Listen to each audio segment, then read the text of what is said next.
ہیں، خدا سے بات کرتے ہیں، تو اس وقت میں تہجد کی نماز کے وقت میں تمہارے لیے دعا کروں گا، اور وہ یقیناً بہت غفور بھی ہے، رحیم بھی ہے۔ یہ گویا کہ بچوں کے سلسلے میں کچھ خصوصی تربیت کے پہلو ہیں۔ اب جو آیت ہم نے تلاوت کی یہ بھی انہی میں سے ایک ہے۔ قرآن الگ الگ زاویے سے جو ہماری تربیت کرتا ہے کہ کس طرح سے ہم بچوں کے ایشو کو لیں، بچوں کی اہمیت کو سمجھیں اور بچوں کی تربیت کریں۔ اس میں ہم نے بتایا ایک پہلو وہ یہ کہ زینت کا پہلو، دوسرا پہلو ہم نے بتایا کہ صالح بچوں کی تمنا انبیاء نے اور بزرگوں نے کی، تیسرا یہ کہا کہ تربیت کا عمومی حکم قرآن نے دیا، اور چوتھا یہ کہ تربیت کے کچھ خصوصی واقعات کو اللہ تعالیٰ نے ہمارے سامنے سنائے۔ ان میں سے میں نے حضرت یعقوب علیہ السلام کا بھی کی آیت اس سلسلے میں کوٹ کر کے بتا دیا، پھر اس کے بعد حضرت نوح علیہ السلام، پھر یعقوب علیہ السلام اپنے بچوں کی جیسے تربیت کرتے ہیں وہ آیتیں آتی ہیں۔ اس کے بعد یہ پہلو بہت امپورٹنٹ ہے، یہ بتانے کا ہے کہ ہر سلیم الفطرت انسان اپنے بچوں کو پیار کرتا ہے، محبت کرتا ہے اور ان کی تعلیم و تربیت پر توجہ دیتا ہے، وہ نبی نہ ہو تب بھی۔ مثلا حضرت لقمان علیہ السلام کا ذکر آیا ہے، حضرت لقمان نبی نہیں تھے لیکن یہ کہا جاتا ہے کہ وہ عرب کے مشہور حکماء میں سے تھے، دانشمندوں میں سے تھے، سمجھدار لوگوں میں سے تھے۔ انہوں نے اپنے بچے کو جو تلقین کی ہے، ایسا نہیں ہے کہ چلتے چلتے انہوں نے تلقین کی، گویا کہ پوری زندگی میں جو بچے کی تربیت کی ہے اس کو اللہ تعالیٰ نے ایک جگہ بیان کر دیا۔ ہم یہ نہ سمجھیں کہ ایک تقریر ہے جو 5-10 منٹ کی تقریر بچوں کے سامنے، بچے کے سامنے انہوں نے کر دیا، ایسا نہیں ہے۔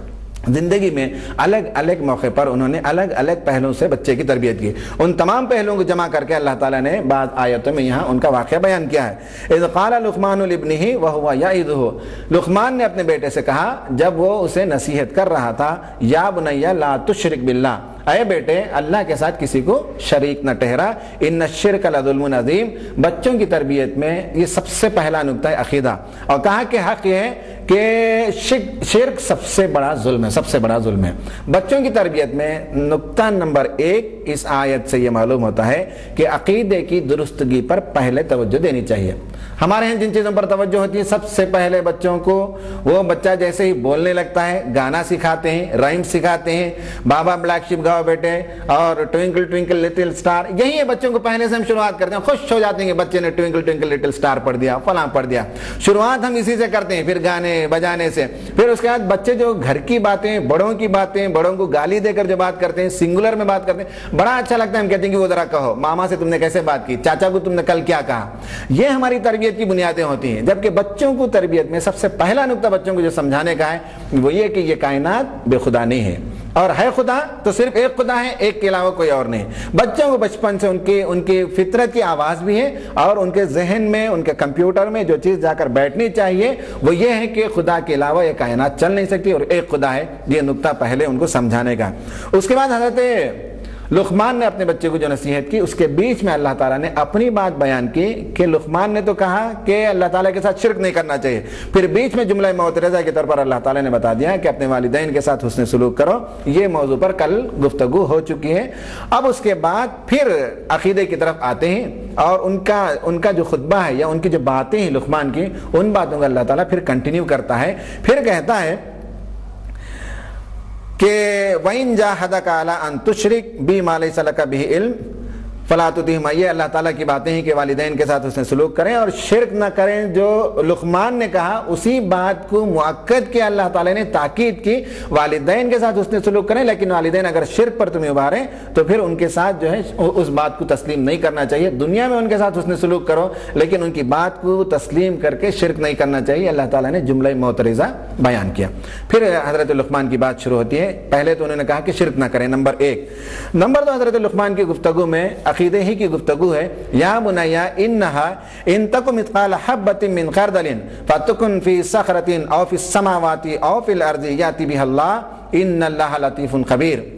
عقیدے میں سے ایک عقیدہ یہ بھی ہے کہ وہ پروردگار صرف ایک ہے۔ صرف یہ عقیدہ کافی نہیں ہے، بچوں کو یہ بات بھی بٹھانی چاہیے ذہن میں، اور عقیدہ کا بڑا امپورٹنٹ پہلو ہے کہ پروردگار وہ ہے جو اگر ایک رائی کا دانہ بھی کسی چٹان کے نیچے پڑا ہوا ہو، آسمان میں ہو یا زمین میں ہو، تو ان سب کو اللہ تعالیٰ لائے گا، انہیں جو ہے بہم پہنچا لے گا۔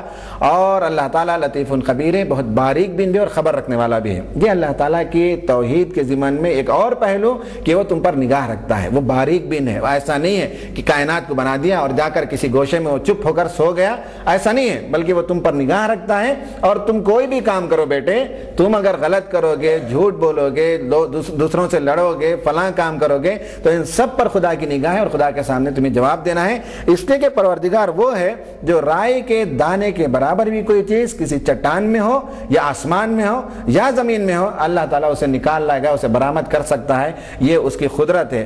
یہ دوسری بات ہے جو بچوں کو سمجھانے کی ہے کہ عقیدے میں اللہ تعالیٰ کی عظمت اور اس کی قدرت اور وہ کتنا باریک بین ہے، یہ بچوں کو سمجھانے کی ضرورت ہے۔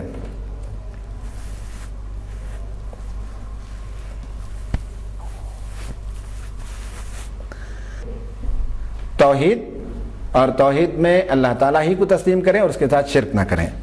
نمبر 2 یہ بات آئی کہ پروردگار نگاہ رکھتا ہے، وہ صرف کائنات کو بنا کر کسی گوشے میں جہاں چپ بیٹھا نہیں بلکہ وہ ہم پر نگاہ رکھتا ہے۔ یہ دوسری بات حضرت لقمان کی نصیحت سے سمجھ میں آتی ہے۔ عقیدے کے بعد نمبر آتا ہے عمل کا۔ جس ترتیب میں یہ باتیں آئیں غور کرنے کی ہے کہ عقیدہ پہلے درست کیا جائے، پھر اس کے بعد عمل کی طرف بات کی جائے۔ پھر بچے سے انہوں نے کہا یا بنی اقم الصلاۃ، نماز قائم کر۔ اب بچوں کو نماز کی تلقین کرنی چاہیے، جیسا کہ اللہ کے رسول صلی اللہ علیہ وسلم نے فرمایا ہے کہ بچوں کو نماز کی تلقین 7 برس کی عمر سے کہنا چاہیے۔ اس سے پہلے سے بچوں کو نماز میں لے جانا چاہیے، لیکن 7 برس کے ہو جائیں تو انہیں ضرور نماز کو لے جانا چاہیے، تلقین کرنا چاہیے۔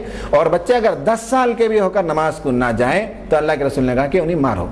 گویا کہ معلوم ہوا کہ ان کی عمر جبکہ ڈھلنے کی عمر ہے، بننے کی عمر ہے، اس عمر میں انہیں نماز کی پابندی کرانی چاہیے۔ تو بچوں کو کیسے ہم تربیت کریں، کن باتوں کی طرف کریں، قرآن ہمیں تفصیل سے بتاتا ہے۔ عقیدہ درست کریں اور خدا کے حاضر و ناظر ہونے کا تصور پیدا کریں اور نماز کی انہیں تلقین کریں۔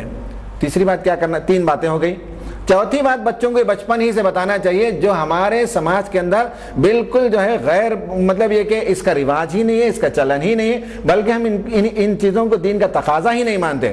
وہ یہ ہے کہ وَأْمُرْ بِالْمَعْرُوفِ وَانْهَ عَنِ الْمُنْكَرِ، بچوں کو بتانا چاہیے کہ جس دنیا میں ہم رہتے ہیں بیٹے، یہ دنیا بڑی گندی ہے، یہاں برائیاں ہیں، ظلمتیں ہیں، طوفان، گویا کہ غلاظتیں ہیں، عقیدے میں بھی عمل میں بھی لوگ ایک دوسرے پر ظلم کرتے ہیں، ایک دوسرے کا حق مار لیتے ہیں، لوگ جو ہے جھوٹ اور لوٹ اور کھسوٹ اور رشوت، یہ ساری چیزیں دنیا کے اندر پائے جاتی ہیں۔ بیٹا ہمارا یہ کام ہے اس دنیا میں کہ ہم اس دنیا کی اصلاح کریں۔ بچوں کو بچپن سے بتانا چاہیے کہ اس دنیا کی اصلاح کا بیڑا ہم اپنے کندھوں پر اٹھائے، اس دنیا کی اصلاح کرنا ہمارا کام ہے۔ اور جو معروفات ہیں، معروفات سے مراد سماج میں، ہر سماج میں انسان کی فطرت کی آواز ہوتی ہے۔ کوئی ہندو ہو کہ عیسائی ہو کہ یہودی ہو چوری کو صحیح نہیں سمجھتا، یتیموں کا مال کھانا صحیح نہیں سمجھتا، یہ سب معروفات ہیں، سماج کے اندر یہ معروفات ہیں، لیکن معروف پر لوگ عمل نہیں کرتے تو انہیں اس کی ترغیب دینے کی ضرورت ہے۔ اسی طرح منکرات، شراب پینے والے سے پوچھے شراب پینا اچھا ہے کیا، کہتا ہے کہ نہیں۔ شراب تو بہت دور کی بات، سگریٹ پینے والے اور بیڑی پینے والے سے پوچھے، وہ بھی کہتا ہے کہ صاحب یہ غلط ہے لیکن میری عادت چھوٹتی نہیں۔ منکرات جو ہوتے ہیں وہ انسانی فطرت اس سے اباح کرتی ہے، لیکن وہ کرتے ہیں، عادتاً کرتے ہیں۔ تو منکر اور معروف اس کام میں بچوں کو آگے بڑھانا چاہیے۔ امر بالمعروف وہ کریں، نیکیوں کا وہ حکم دینے کے عادی بنیں اور برائی کو روکنے کی وہ عادت پیدا کریں، تو اس کا مطلب یہ ہوا کہ وہ خود نیکی پر چلیں گے اور برائی سے رکیں گے۔ بچپن سے بچوں کو داعی بنانا، کیا انداز ہے لقمان کی نصیحت میں غور کیجئے، ہم کبھی اس پر غور نہیں کرتے۔ عقیدے کی بات کرنا، خدا کے حاضر و ناظر ہونے کی بات کرنا، بچوں کو عملاً نیک بننے اور خدا سے تعلق لگانے اور نماز قائم کرنے کی بات کرنا، پھر بچوں کو اس بات پر آمادہ کرنا کہ وہ امر بالمعروف اور نہی عن المنکر کا فریضہ بھی انجام دیں، اس طرح بھی انہیں آگے بڑھانا چاہیے۔ پھر بچوں کو یہ بتانا چاہیے وَاصْبِرْ عَلَىٰ مَا أَصَابَكَ، کہا کہ یہ کام جب کرو گے دنیا میں تو تم پر تمہارے کلاس کے لڑکے ہنسیں گے، کہیں گے کہ بڑا مولوی ہو گیا، او بڑا صوفی ہو گیا یہ لڑکا، بڑا سنت ہو گیا ہے یہ لڑکا۔